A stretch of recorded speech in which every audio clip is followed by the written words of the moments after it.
ನಾನವನಲ್ಲ ನಾನವನಲ್ಲ ನಾನವನಲ್ಲ ಹೀಗಂತ ಏಕಾಏಕಿ ಅಮೆರಿಕದ ಅಧ್ಯಕ್ಷ ಯೂಟರ್ನ್ ಹೊಡೆದಿದ್ದಾರೆ. ನಾನವನಲ್ಲ ನಾನವನಲ್ಲ ನಾನವನಲ್ಲ ಅಂತ ಏಕಾಏಕಿ ಅಮೆರಿಕ ಅಧ್ಯಕ್ಷ ಡೊನಾಲ್ಡ್ ಟ್ರಂಪ್ ಯೂಟರ್ನ್ ಹೊಡೆದಿದ್ದಾರೆ. ಭಾರತ ಹಾಗೆ ಪಾಕಿಸ್ತಾನ ಯುದ್ಧ ನಿಲ್ಲಿಸಿದ್ದು ನಾನಲ್ಲ, 15 ಬಾರಿ ನಾನೇ ನಾನೇ ಅಂತ ಜಂಬಾ ಕೊಚ್ಕೊಳ್ತಾ ಇದ್ದ ಅಧ್ಯಕ್ಷ ಯೂಟರ್ನ್ ಹೊಡೆದಿದ್ದಾರೆ.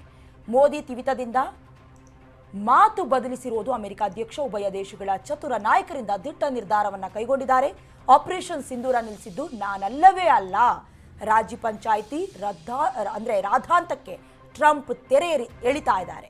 ಅಮೆರಿಕ ಅಧ್ಯಕ್ಷ ಡೊನಾಲ್ಡ್ ಟ್ರಂಪ್ 15 ಬಾರಿ ಪಹಲ್ಗಾಮ್ ಅಟ್ಯಾಕ್ ಆದಾಗ ಪಾಕಿಸ್ತಾನ ಹಾಗೆ ಭಾರತದ ಮಧ್ಯೆ ರಾಜಿ ಸಂಧಾನ ಮಾಡಿದ್ದು ನಾನೇ ಅಂತ ಬಡಾಯಿ ಕೊಚ್ಕೊಳ್ತಾ ಇದ್ರು. ಆದರೆ ಈಗ ದಿಢೀರಂತ ಏಕಾಏಕಿ ಉಲ್ಟಾ ಹೊಡೆದಿದ್ದಾರೆ. ಈ ಸಮರ ಸಂಧಾನಕ್ಕೂ ನನಗೂ ಸಂಬಂಧ ಇಲ್ಲ ಅಂತ ಟ್ರಂಪ್ ಹೊಸದಾಗಿ ರಾಗವನ್ನು ಬದಲಿಸಿದ್ದಾರೆ. ನಿನ್ನೆವರೆಗೂ 15 ಬಾರಿ ನನ್ನ ಮಧ್ಯಸ್ಥಿಕೆಯಿಂದಲೇ ಬಿಳಿಯ ಬಾವುಟ ಹಾರಿದ್ದು, ಅಂದರೆ ಶಾಂತಿ ಸಂಧಾನ ಆಯಿತು ಅಂತ ಬಡಾಯಿ ಕೊಚ್ಕೊಳ್ತಾ ಇದ್ರು. ಆದರೆ ಈಗ ಟ್ರಂಪ್ ಸಾಹೇಬರು ಇತ್ತ ಮೋದಿ ತಿವಿತಾ ಇದ್ದಂತೆ ನಾಲಿಗೆಯನ್ನು ಬದಲಾಯಿಸಿಕೊಂಡಿದ್ದಾರೆ.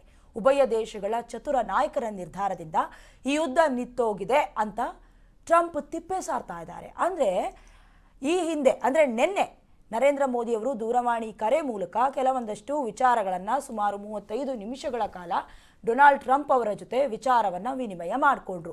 ಅದಾದ ಮೇಲೂ ಕೂಡ ಮಾಧ್ಯಮದ ಮುಂದೆ ಡೊನಾಲ್ಡ್ ಟ್ರಂಪ್ 15ನೇ ಬಾರಿ ಭಾರತ ಹಾಗೆ ಪಾಕಿಸ್ತಾನದ ಯುದ್ಧ ಭೀತಿಯನ್ನು ನಾನೇ ತಡೆ ಮಾಡಿದ್ದು ಅನ್ನುವಂಥ ರೀತಿಯಲ್ಲಿ ಬಡಾಯಿ ಕೊಚ್ಕೊಳ್ತಾ ಇದ್ರು. ಆದರೆ ಅದೇನಾಯ್ತೋ ಏನೋ ಗೊತ್ತಿಲ್ಲ, ಈ ಯುದ್ಧ ನಿಲ್ಲಿಸಿದಕ್ಕೂ ನನಗೂ ಯಾವುದೇ ಕಾರಣ ಅಥವಾ ಸಂಬಂಧ ಇಲ್ಲ, ನಾನವನಲ್ಲ ಅನ್ನುವಂಥ ರೀತಿಯಲ್ಲಿ ಯೂ ಟರ್ನ್ ಹೊಡೆದಿದ್ದಾರೆ. ಯಾವ ಕಾರಣಕ್ಕೆ ಅಂತ ಮಾತ್ರ ಗೊತ್ತಾಗ್ತಾ ಇಲ್ಲ. ಇಲ್ಲಿವರೆಗೂ ಒಂದು ರೀತಿ ಮಾತನಾಡ್ತಾ ಇದ್ದ ಡೊನಾಲ್ಡ್ ಟ್ರಂಪ್ ಈಗ ಪ್ಲೇಟ್ ಬದಲಾಯಿಸಿದ್ದಾರೆ.